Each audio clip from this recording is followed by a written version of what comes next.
من ديما وحنا كنسمعوا الماتريكس. هاد الماتريكس اللي كنعيشوا وسط منها كاملين، في الحقيقه حنا ماشي عايشين وسط منها، هي وسط العقول ديالنا. هذه هي الحقيقه الصادمه اللي ما عمرها بغاوك تعرفها على راسك، هي ان الفشل اللي كتعيش في حياتك ماشي صدفه وماشي قله سهر، بل هو نتيجه حتميه لابد منها. المجموعه ديال البرامج اللي بدات كتسجل في عقلك قبل حتى ما تسال، ودابا هي اللي ولات كتسيرك للداخل وبلا ما ترد البال. عمرك سولتي راسك علاش؟ شحال من مره كتحاول تبدل حياتك، كتبذل مجهود وكتحاول تنجح، ولكن في الاخر كترجع لنفس المتاهه اللي كنتي فيها من قبل، وكتحس براسك بحال الضحيه الذي لا حول له ولا قوه. الواقع هي ان 95% من تصرفاتك ماشي انت اللي كتحكم فيها، اللي كتحكم فيها برامج عصبيه عميقه الجذور واللي ورثتيها من والديك ومن اقرب الناس اللي في البيئه ديالك. ما كتسمعهاش وما كتشوفهاش ملي كتكون كتخدم، انت فقط كتعيش النتائج ديالها. واغلب هاد البرامج limiting belief، اي عباره عن افكار مسمومه ومعتقدات سلبيه كتحطم القدرات الحقيقيه ديالك. في هاد الحلقه ديال اليوم غادي نغوصوا في اعماق الوعي البشري، وغادي نكتشفوا كيفاش تم تثبيت هاد البرامج في العقل ديالك، كيفاش كتحكم فيك وكيفاش كتشدك باش تبقى داك الشخص اللي ما كتحملوش وديما كتبغي تهرب منه. والاهم من هاد الشيء كامل غادي نفكوا الشفره ديال هاد اللغز اللي مخليك واحد في بلاصتك هاد سنين.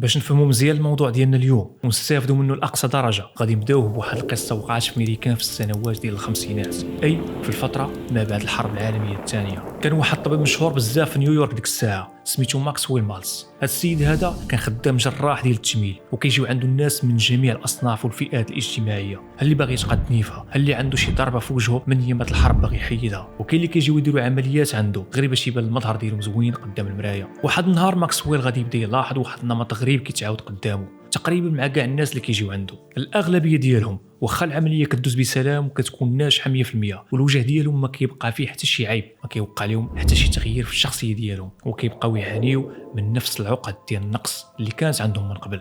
اللي كان كيشوف راسو فاشل كيبقى يشوف راسو فاشل، واللي كانت كتشوف راسها خايبه كتبقى تشوف راسها خايبه. والغريب في الامر هو انهم ملي كيشوفوا وجههم في المرايه ما كيبانش لهم حتى التغيير اللي وقع في الملامح ديالهم من بعد العمليه، وكيبقاو يتعاملوا بنفس السلوك كانهم باقي عندهم نفس الوجه القديم. هنا مالز غادي يبدا يفهم بان المشكله ديال هاد الناس ماشي في الشكل ديالهم الخارجي، ولكن في الصوره اللي واخدين على راسهم وسط العقل ديالهم، وان اي عمليه مهما كانت دقيقه وناجحه ما كافياش باش تغير السلوك ديال الناس. هذا الاكتشاف هذا غير الفهم ديال مالز بشكل جذري للنجاح والسلوك البشري. ومن بعد سنين ديال الملاحظه والتجربه الطبيه غادي يالف واحد من اقوى الكتب الكلاسيكيه الخالده في الفهم ديال النفس وتطوير الذات، وهو الاساس اللي تبنات عليه بزاف ديال افكار التنميه الذاتيه اللي كتدور دابا في الويب ديال العالم كامل.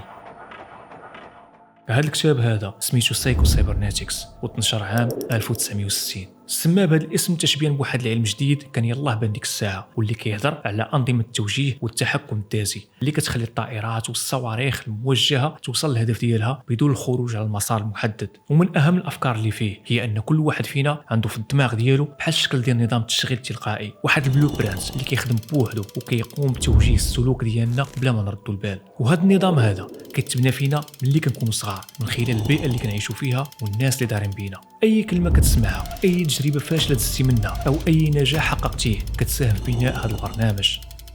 والقاعده كتقول انه ما يمكنش لك تتصرف عكس داكشي اللي دخلتي لعقلك وامنتي به واخا حتى ما تحاول. الا كنتي راسم في راسك بلي انت كسول ومكلخ ومآمن بها، واخا تبغي تراجع وتفهم ما غاديش تقدر. وفاش غادي يجي الامتحان دماغ غادي يبني احداث وسيناريوهات اللي غادي تخليك تنسى وتخلع باش تجيب نقاط خايبه، وبالتالي غادي يزيد ياكد ليك نفس الصوره اللي ديجا راسمه في عقلك باللي انت راك كسول ومكلخ. ولكن شنو هو السبب من هذا التوجيه الاوتوماتيكي اللي كيوقع وسط العقول ديالنا؟ مالز في الكتاب ديالو شبه الدماغ بالصاروخ الموجه الجايدد ميسل. الصاروخ ما كيفكرش غير كينفذ، والهدف انت اللي كتعطيه ليه، وهكا الصاروخ كيبقى غادي نيشان نحو الهدف واخا كيلقى عواصف ومطبات هوائيه اللي كتخليه ينحرف على الطريق.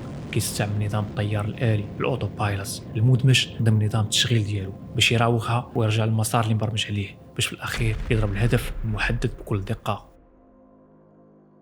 وهذا السيناريو هو نفسه اللي كيوقع وسط العقل ديالنا. اذا كنتي كابر في بيئه سليمه اللي خلات عقلك يكتسب برامج كتخليك تكون واثق من نفسك، مثلا ملي زاديتي وانت كتشوف باك كيفاش كيتعامل مع الناس بكل ثقه وديما كيشجعك باش تكون بحالو، الدماغ غادي يكتسب هذه البرامج وغادي يبدا يخدم بها اوتوماتيكيا ملي تكبر.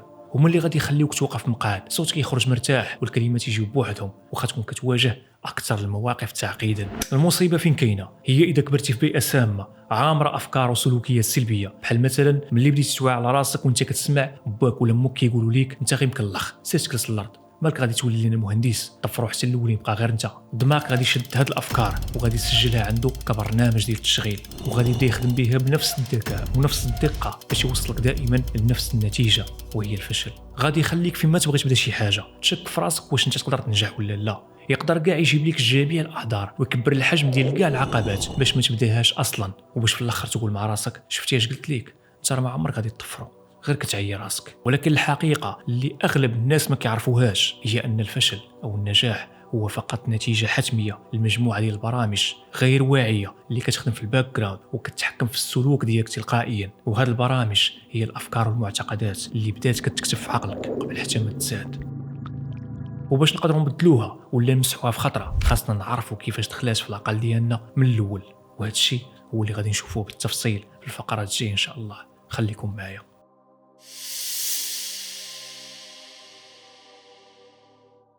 دابا انت كتظن باللي عندك عقل واحد هو اللي كتفاعل به مع الواقع، ولكن في الحقيقه راه عندك زوج مختلفين تماما على بعضياتهم وما خدامينش كاع بنفس الطريقه، عقل واعي وعقل غير واعي. العقل الواعي الكونشس مايند واللي مرتبط اساسا بالقشره الجبهيه الاماميه البريفرونتال كورتكس، مسؤول عن الانتباه، التفكير المنطقي، التحليل والاختيار الارادي، وهو الجزء الوحيد في العقل ديالك اللي كيعطيك الصلاحيه باش تفكر به كيف ما بغيتي، هو اللي كتقدر تقول به بغيت نكون فرحان، بغيت نكون تايق في راسي، بغيت نكون انسان ناجح. ولكن المشكله اللي فيه هي ان نقاط الضعف ديالو كثيره، طاقته محدوده، كيعيا دغيا وما كيقدرش يدير بزاف د الحوايج دقه واحده، الشيء اللي كيخليه يتحكم يلا في 5% من السلوك ديالك. والعقل اللاواعي السبكونشس مايند وهو اقوى واسرع من الوعي بالاف المرات، وتسمى بهذا الاسم حيت كيتكون من مجموعه ديال المناطق في الدماغ اللي ما عندك عليها حتى شي سلطه وما يمكنش لك تتحكم فيها بطريقه مباشره. ومن ضمن هذه المناطق عندنا اللوسه الدماغيه اميغدالا المسؤول على الخوف ورد الفعل السريع في حاله التعرض للخطر الفايت اور فلايت، والحصين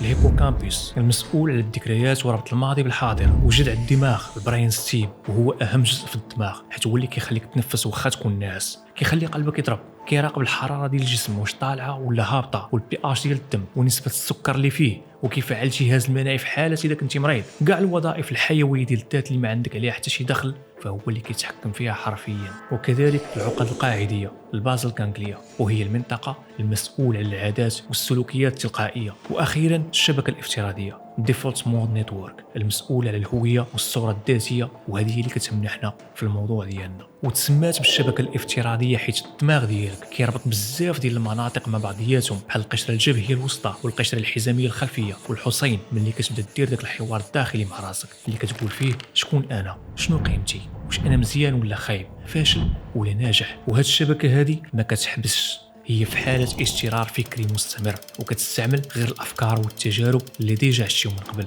وهنا فين كتبنى الصورة الحقيقية على راسك. فمثلا إذا كنت عشتي تجارب ديال الفشل كثيرة في حياتك فهي غادي تستعمل نفس هذه المعلومات اللي مخزنة في العقل ديالك باش تبني لك صورة ذاتية على راسك أنك فاشل. والمشكلة هي أن هذه الصورة هذه ماشي حقيقية، ولكن عقلك اللاواعي كيتيقها وكيخليك تتفاعل مع الواقع على اساس انك فاشل. وهذا الشيء علاش تسمى بالعقل اللاواعي، حيت هو غير واعي وماشي منطقي نهائيا وما كيفرقش بين الحقيقه والخيال. والدليل على هذا الشيء هو انه كيفعل نفس الميكانيزمات والخلايا العصبيه اثناء التخيل ديالك لواحد الشيء او واحد الموقف. هادشي علاش كتحس بنفس المشاعر الحقيقيه مع العلم انك كتكون غير كتخيل. ونقدروا نشبهوه كذلك بحال شي ديسك عملاق اللي جامع كاع برامج التشغيل ديال الجسم وكنخزنوا فيه جميع العادات والمعتقدات اللي تلقيناها اللي كنا صغار حتى لدابا. دابا المصيبه الكبيره هي ان هذا العقل اللي ما كيستعملش المنطق وما كيعرفش يفكر هو اللي شاد التحكم في 95% من السلوكيات ديالنا وكيخدم تلقائيا غير بهاد البرامج اللي مسجله فيه سواء كانت زوينه ولا خايبه. تخيل معايا دابا انت زاديتي في واحد البيئه فقيره والمعلومات اللي عندك في عقلك هي انك فقير وما كتفهمش في الفلوس، حيت ملي كنتي صغير وانت كتشوف الناس اللي في البيئه ديالك كاملين كيعانيو حيت ما كيعرفوش كيفاش يجيبوا الفلوس وما كيعرفوش حتى كيفاش يتعاملوا معاها. في اللحظه اللي كتضرب يدك لجيبك وعقلك كيستنتج انه ما عندكش فلوس، الدماغ ديالك كيربط مباشره المعلومات الجديده بالمعلومات القديمه اللي عنده وكيقول لك انت اصلا فقير وما كتفهمش في الفلوس، فكيسد على راسو وكيطلق مجموعه ديال ردود الافعال اللي كتقول انا ديما غادي نبقى فقير وما عمري غادي نقدر ندير فلوس بزاف. وهنا كتربع يديك وما كتبذل حتى شي مجهود، وهذا الشيء بحد ذاته كيزيد ياكد نفس الافكار اللي ديجا عندك وكيردك عمى وعمرك ما غادي تقدر تشوف الفرص واخا دوز قدام عينك. وهذا هو اللب ديال المشكله ديالنا، حياتنا كامله غادي بنفس الطريقه، والبرامج القديمه اللي كبرنا بها هي اللي كتسير حياتنا بلا ما نردوا البال، والاغلبيه ديالها برامج سلبيه مسمومه كتحكم القدرات ديالنا.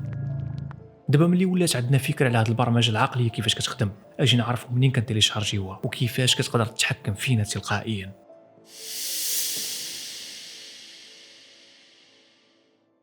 تخيل معايا شريتي شي بيسي جديد، هذا البيسي هذا ما غاديش تقدر دير به والو اذا ما انستاليتيش فيه برنامج ديال التشغيل اوبريشن سيستم بحال ويندوز ولا لينكس. هكا تماما داير الدماغ ديال الانسان، كيكون صفحه بيضاء ملي كيتزاد، عاد من بعد كيبدا يكتسب البرامج اللي غادي يخدم بها. كل مولود يولد على الفطره، ابواه يهودانه او ينصرانه او يمجسانه، يعني ملي كتزاد داك الشيء اللي لقيتي عليه والديك والناس اللي قرابين ليك هو اللي غادي يشكل الهويه ديالك من بعد. والخطير في الامر هو ان هاد البرامج كنبداو نسجلوها قبل حتى ما نزادوا.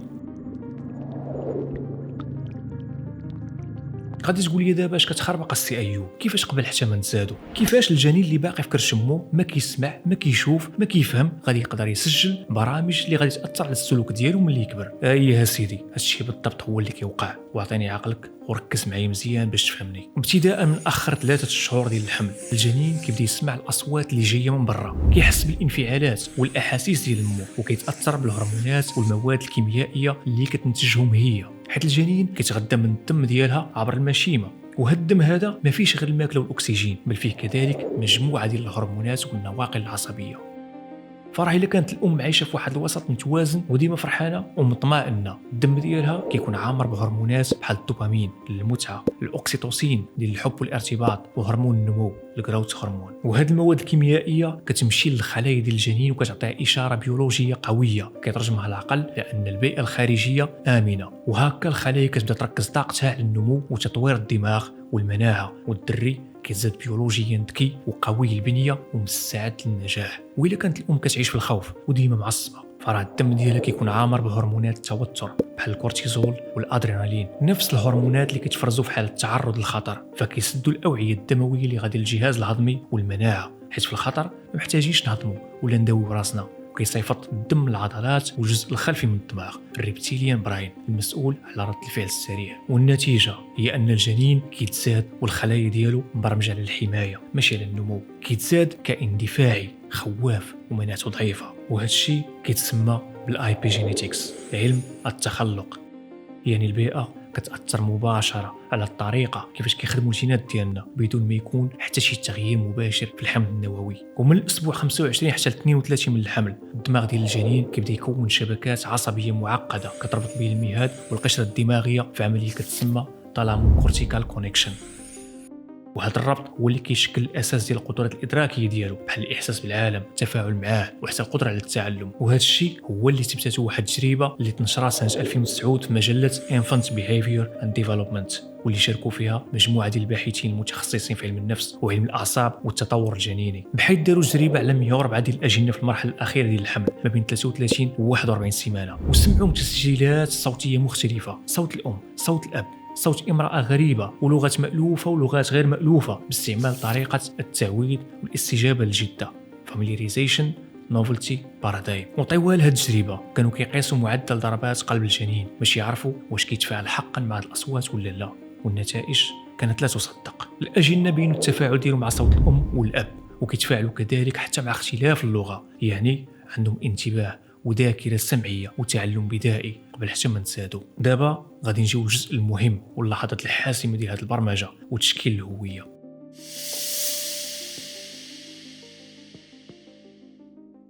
من الولادة حتى ل7 سنوات الدماغ ديال الطفل ما كيخدمش بنفس الطريقة ديال الشخص الراشد نهائيا. إلا عبرنا موجات الدماغ لشخص راشد باستخدام تقنية التخطيط الكهربائي للدماغ، غادي نلقاوه كيخدم بموجات البيتا اللي التردد ديالها ما بين 13 و 30 هرتز تقريبا. يعني كيكون واعي، كيفكر، كيحلل وكياخذ قرارات منطقيه. اما الا درنا نفس العمليه لدري صغير غادي نلقاو الدماغ ديالو كيخدم بموجات الثيتا اللي التردد ديالها تقريبا من 4 حتى ل 8 هرتز فقط.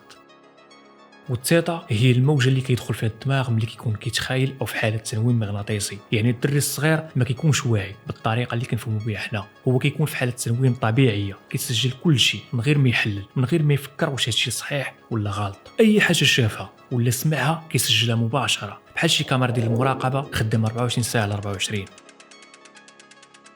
والسبب هو أن الفصل الجبهي البريفرونتال كورتكس المسؤول عن الفهم والتحليل كيكون باقي عنده ضعيف وما كيكتمل النمو ديالو حتى كيفوت 24 عام. والدماغ ديالو في هذه المرحله من النمو كيكون باقي تابع للطبيعه، والغريزه الفطريه ديالو هي اللي كتوجهه وكتقول ليه اذا بغيتي تعيش وسط هذه البيئه اللي زاديتي فيها فراه خاصك تكون بحالهم، تهضر بحالهم، تلبس بحالهم، تاكل بحالهم وتصرف بحالهم باش تقدر تعيش وسط منهم. هادشي اللي كيخليه يسجل كاع داكشي اللي كيشوفو من باه ومو والناس اللي عايشين في نفس البيئه ديالو بحال خوالو وعمامو وحتى الجيران. وكل واحد من هاد الناس حمل البرامج ديالو من الجيل اللي قبل منه. وبهذه الطريقه المعتقدات السلبيه والسلوكيات المسمومه كتبقى تنتقل بين الناس من جيل لجيل بحال شي فيروس. صور راسك علاش كتلقى جماعه كبيره ديال الناس اللي عايشين في نفس المنطقه عندهم نفس العادات ونفس التقاليد وعندهم كذلك نفس الافكار على الفلوس، على النجاح، على العلاقات وعلى الحياه بصفه عامه. ماشي حيت هاد الافكار صحيحه بالضروره، ولكن حيت كلشي تزاد وتبرمج بنفس الطريقه. وفاش كيكبر الدري كيلقى راسو عنده نفس الافكار ديال هاد البيئه اللي زاد فيها، فكيزيد يعتقد ان هاد الشيء هو الطبيعي وهذا هو الصواب. والخطير في الامر هو ان هاد البرامج فاش كنكونوا كنسجلوها كتخلق فيسيولوجيا مسارات عصبيه حقيقيه في الدماغ اللي كيولي يستعملها من بعد بحال شي اوتوروت في كل مره كيطيح في نفس الموقف او كيعيش نفس التجربه. وكل مره كيتعاود هاد السلوك كتزيد تقوى هاد المسارات اكثر. فمثلا ملي كتسمع شي كلام ما كيعجبكش وكتبدا تغوت بلا ما تشعر، فراه انت ما كتكونش واعي بشنو دار عقلك في الخلفيه باش خلاك تحس بالغضب الشديد. انت فقط كتلقى راسك معصب وكتغوت بالجهد. عقلك في الحقيقه استعمل نفس ردة الفعل اللي كان كيستعملها باك ملي كان كيتعصب، استعمل نفس المسارات العصبيه اللي نسخها عقلك اللي كنتي كتشوف باك كيغوت. وهاد الظاهره كتسمى في علم الاعصاب بالمرونه العصبيه نوروبلاستيسيتي، وهي قدرة الدماغ على أنه يغير البنية ديالو، الوصلات العصبية اللي فيه والطريقة كيفاش كيخدم استجابة للتجارب والتعلم وطريقة التفكير. في الستينات واحد العالمة ديال النفس أمريكية سميتها ديانا بومرنت